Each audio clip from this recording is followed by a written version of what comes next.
My friends, welcome to this episode of the Outdoor Gear Review. What I have here is the Sea to Summit Ether Light XT Extreme Sleeping Pad. This is a full-on winter sleeping pad. I spent all of winter testing out this product and I'm ready to share my thoughts and my opinions of this with you all. When considering this product, it's best to think of it as an ultra-thick sleeping pad that's made for wintertime cold conditions. This sleeping pad offers 4 inches of cushion. It's impressive, it really is. Before going any further, let's talk about the company Sea to Summit. The odds are you're familiar with them. They have a reputation that's just as good as, say, Thermarest. They're highly regarded for their sleeping pads and various products. When it comes to the storage bag, you'll see something rather different. It opens from the bottom, and it also opens from the top. So the top is so that you can pull the pad out. The bottom is so you can inflate. So you have 2 draw pulls. We'll go ahead here, start at the top. This is the pad. Going to the other side. Open the draw pull, and it opens up to reveal the inflation bag. You can see here, you have a nozzle, and that connects with the inflation valve on the pad itself. In addition to those components, you receive these: a replacement inflation valve and a repair kit. With the pad outside of the storage bag, you can see that it is expanding, and that's due to the insulation that's inside of this.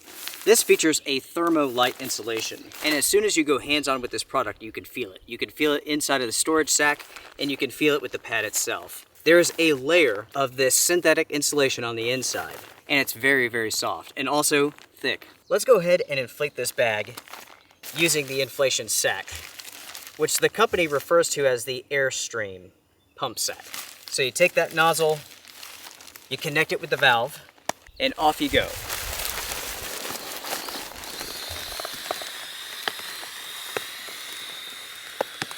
This is a really smart design, everyone. It works just as well as, say, a Thermarest pump sack, and I can tell you this, quite a bit better than the Nemo inflator bag.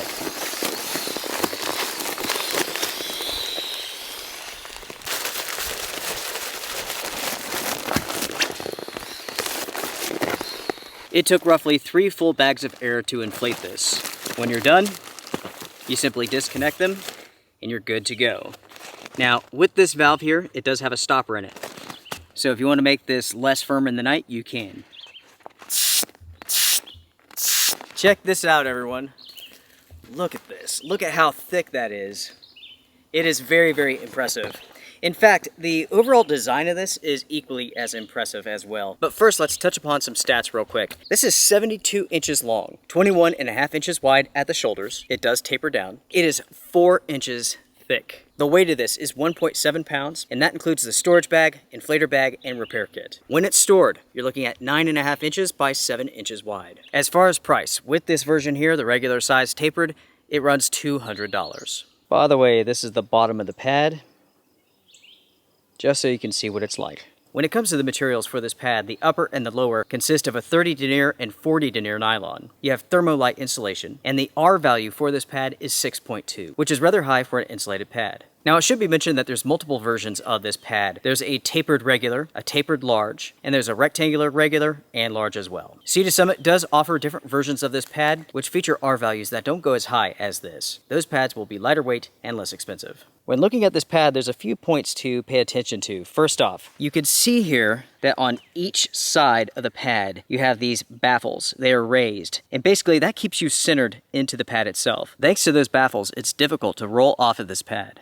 Next up, you can see each one of these indentions. These are actually springs that connect the top to the bottom of the pad itself. This is what the company calls Sprung Cells. It is these cells that support your weight and keep all of the materials in place. That way, when you're shifting your weight on this pad, the air doesn't get moved to specific chambers or anything like that. The pad stays solid. Next up, my friends, you can see this section right here. It says Pillow Lock System. This works with the Arrows pillows, and basically it holds the pillow into place. In addition to all of these features, this pad does feature a treatment on the inside of the pad, which prohibits the growth of mold. So as you inflate this over time, you don't have to worry about anything funky growing on the inside. My testing with this pad has been very extensive. I used this all winter long, all the way down to 0 degrees Fahrenheit.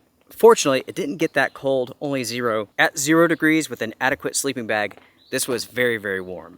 At no point in time have I experienced any sort of cool spots or cold coming through this. And again, that's all the way down to 0. With that being said, folks, I have seen one YouTube video where someone was complaining about this pad being cold. The thing is this, they were using the pad improperly.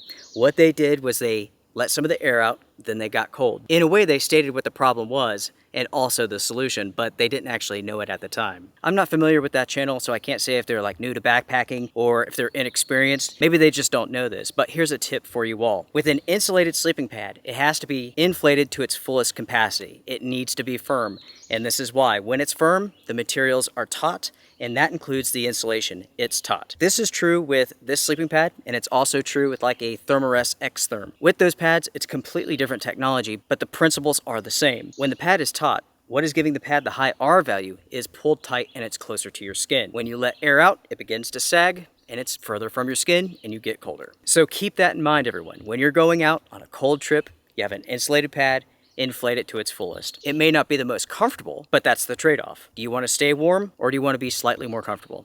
It's completely up to you. With that being said, let's move over to the pros that I have for this pad. Pro number one is comfort. This pad is incredible. As far as comfort goes, I really like the Nemo Tensor pad, but this tops it by a lot. This is incredibly soft, incredibly comfortable, and even when it's filled completely full of air and it's rather firm, it's still soft because of the insulation. You can actually feel it. It provides just a little cushion, and it does make quite a bit of difference. Also, you have the raised baffles on the sides, around the head, so staying put on this is very easy. You lay down, you're right in the middle, you're against those springs, they're supporting your weight, sagging in just a little bit, the baffles are raised, you stay put. The size is excellent. Cushion, excellent. You will never feel anything underneath you with this much cushion. Next up, the quality of this pad has been fantastic. This is one that I've used inside of the tent and also outside of. I've used this underneath the tarp and I've had no issues, always on top of a ground sheet, but still outside. This pad, according to the company, was made to a higher degree of durability. And in fact, I've never heard of anyone having any sort of leaking from this product. I went through hundreds of reviews online and saw no leaking reports about this pad.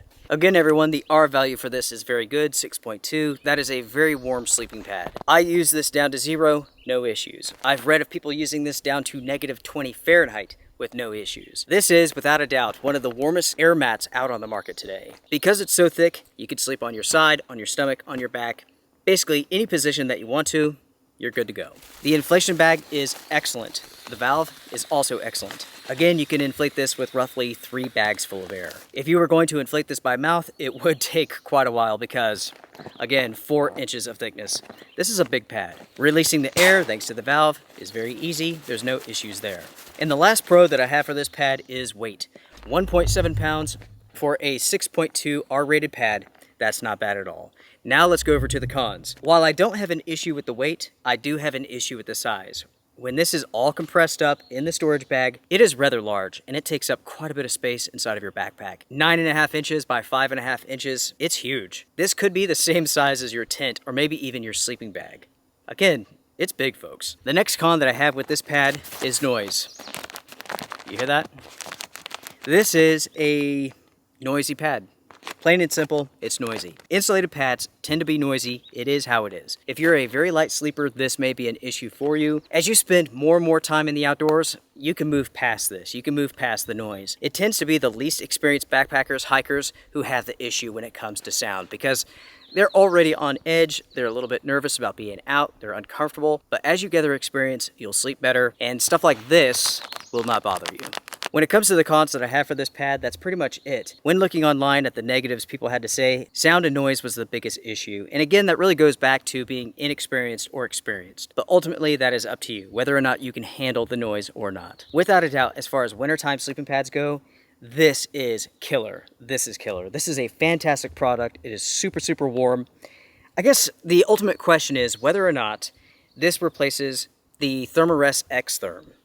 And the simple answer is this. It depends. If the priority of my trip is comfort, I'm going with the Sea to Summit. If the priority of my trip is going lightweight, it's the X-Therm. The X-Therm continues to be an incredible sleeping pad. I absolutely love it. This is less than 1 pound. That is less than 2. There is a difference in weight, there's a difference in size, and there's a different time and place for each one of these pads.